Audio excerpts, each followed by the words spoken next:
Hello and welcome to the Here and Now. I'm your host, Zachary Probst, and today we're going to be talking about whether or not Chinese and Iranian relations could be a threat to the US's role as a lone superpower. Stay tuned for more.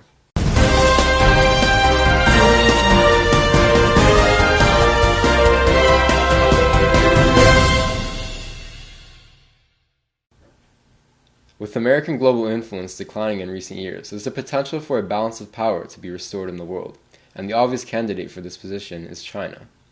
So, China can be a rivaling power to the US, and according to Harvard professor Graham Allison, they have already taken up this role in many aspects.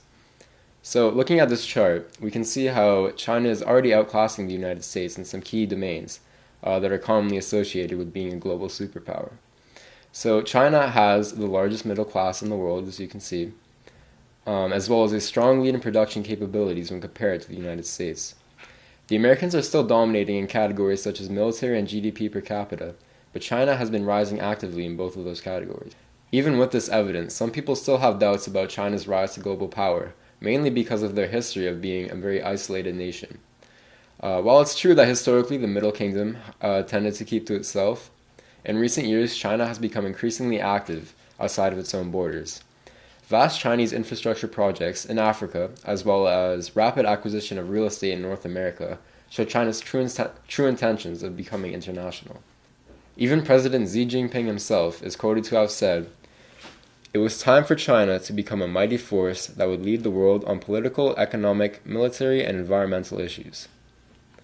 So, the question becomes, how exactly does China plan on becoming a global power? The answer is Iran. Iran is one of the world's leading crude oil exporters, and recently in 2017, the Iranian government decided to ditch the US dollar for a variety of political reasons, including President Trump's Muslim ban. So, this retaliation is so significant because almost every single oil transaction in the world is conducted using US dollars. So this is the case because of the dollar's role as the international reserve currency. In the simplest of terms, a reserve currency is the unit of pricing for products traded internationally.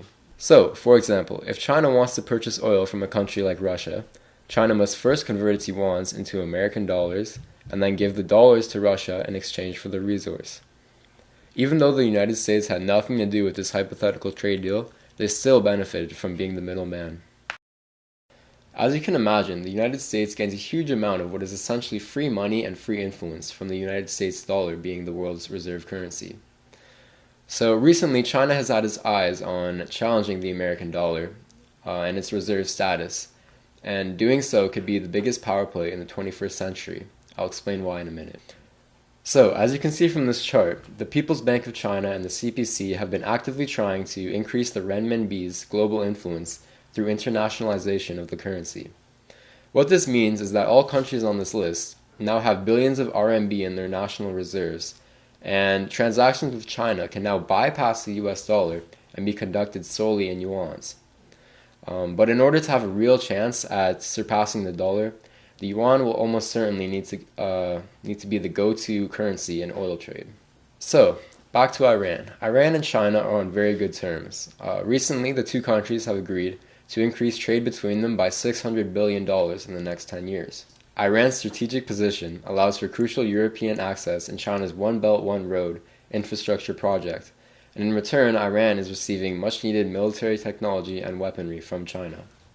If China is able to convince Iran to sell oil exclusively in renminbi, then China will gain an economic foothold in the Middle East, where they can potentially begin the process of bringing more oil exporting countries onto the yuan standard.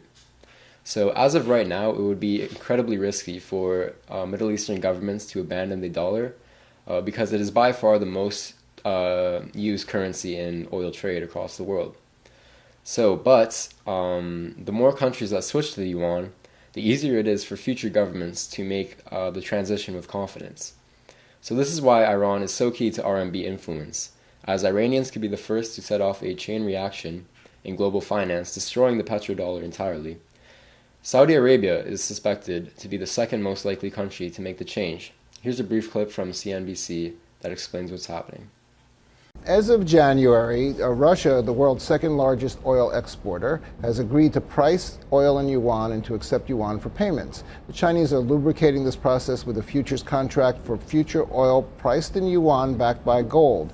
Now the Chinese are going to the Saudis and saying, well, look, since 1936, you've only priced oil in dollars, but we're now your biggest customer. China moved and took over from the United States the title of biggest oil importer on the planet, and producing 30 million cars per year, they're going to dominate global demand for oil moving forward. The Saudis have to pay attention to this because even as much as 1 or 2 years from now, Chinese demand will dwarf U.S. demand. And oh yes, the Saudis want to sell their Aramco shares, and nobody wants to list them on the exchanges, but the Saudis can get the Chinese to buy that with no questions asked as a private placement.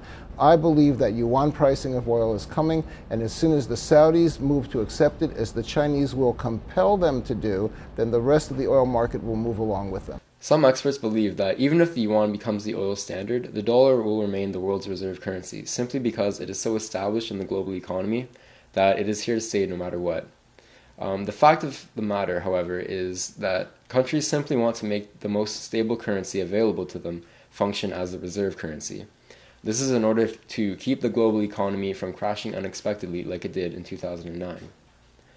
So, according to economist Carl Weinberg, if China were to get a hold of the oil market, the United States would lose an estimated $800 billion of transaction money, which would result in a decreased demand for U.S. securities and a stronger demand for Chinese investments.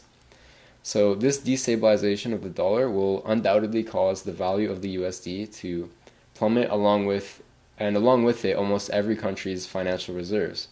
So, this alone will motivate the international community to want the much more stable yuan to replace the dollar as the world's reserve currency, granting China all the power that the U.S. currently wields as the global economy.